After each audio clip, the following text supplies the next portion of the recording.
જય માતાજી મિત્રો, શ્રી કિચનમાં આપનું હાર્દિક સ્વાગત છે। આજે આપણે બનાવશું ચૂરમાના લાડવા। તો આ 4 થી 5 ભાખરીનો લોટ મેં લીધો છે। એ આપણે ભાખરી બનાવી એ જ લોટ લીધો છે। પછી આ આંગળી બુડે ને અંદર એટલું ગરમ પાણી કરવાનું છે લાડવા માટે। આવી રીતે હતપ પાણી કરી લેવાનું છે। હવે આપણે એમાં મોણ નાખશું।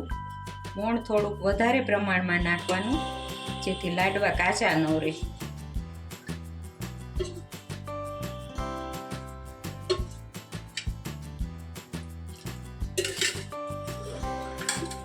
અત્યારે મેં 5 પાવરા તેલ લીધું છે। જો આમાં જરૂર પડશે તો પાછું આપણે નાખશું।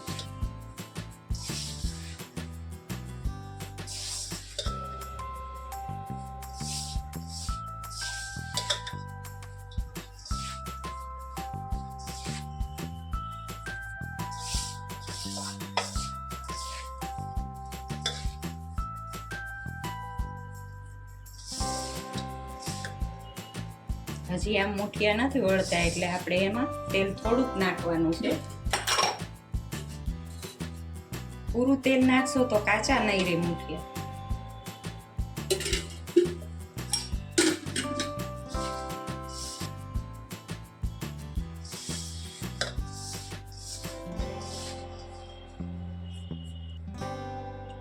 હવે થઈ ગયું છે। હવે આપણે આના મુઠિયા બનાવશું। તો જેટલું પાણી જોતું હોય એટલું નાખતું જવાનું।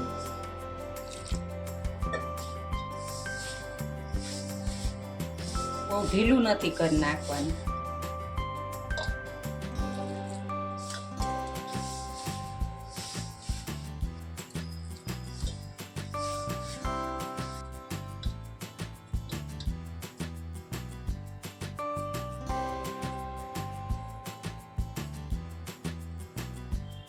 આવી રીતે બધા મુઠિયા વાળી લેવાના છે।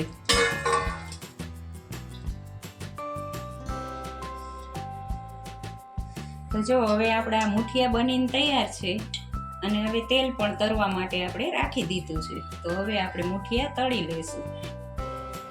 હવે તેલ આવી ગયું છે, એટલે આપણે એમાં આ મુઠિયા નાખી દઈશું।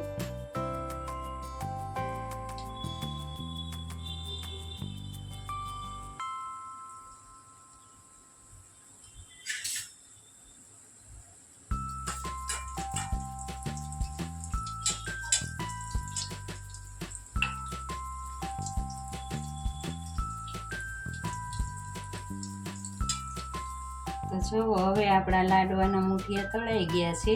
હવે આપણે એને દળી લેશું। તો આવી રીતે બધા મુઠિયા આમાં નાખી દેવાના છે, કટકા કરી।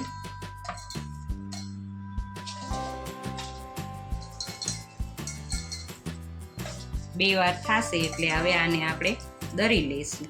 તો જો હવે આ દળાઈ ગયું છે। હવે આવું દળવાનું, હાવ ઝીણું નથી કરવાનું, તો લાડવા નહીં સારા થાય, ચીકણા થશે। હવે આપણે એને બીજા બાઉલમાં લઈ લેશું। હવે જો આપણું આ ચૂરમું બની ગયું છે। હવે આપણે ઘી ને ગોળનો પાયો કરશું।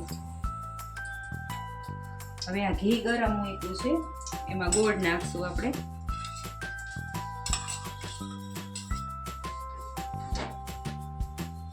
હવે આને ગરમ કરી લઈશું। 5 ગેસ કરી અને ગરમ કરી લઈશું।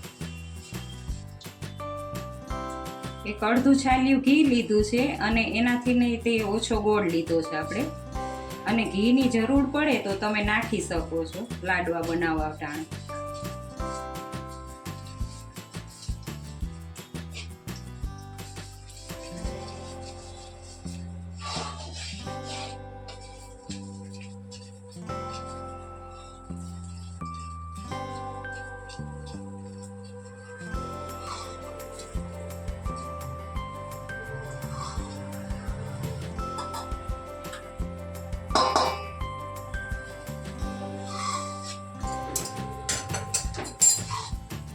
જો ઘી ને ગોળ ગરમ થઈ ગયું છે। આને કઈ તાર બાર ન લેવાનો હોય।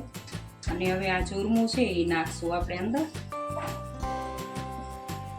અને આને મિક્સ કરી લઈશું।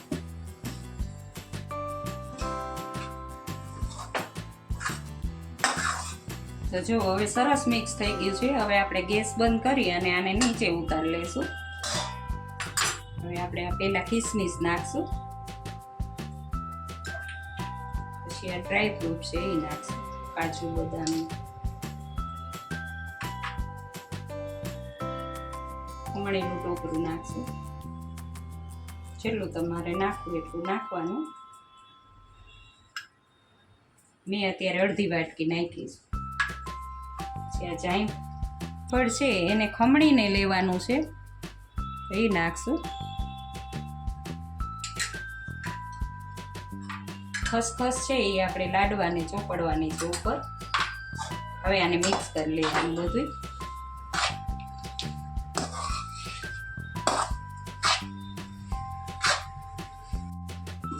તો અઠવાડિયું વહેલા લાડવા કરી લઈએ આપણે તોય સાતમ આઠમ સુધી સરસ રહેશે. હવે જો આમાં પહેલાં આપણે આવી રીતે ખસખસ નાખવાની છે, પછી એના ઉપર આ ચૂરમું નાખી દેવાનું.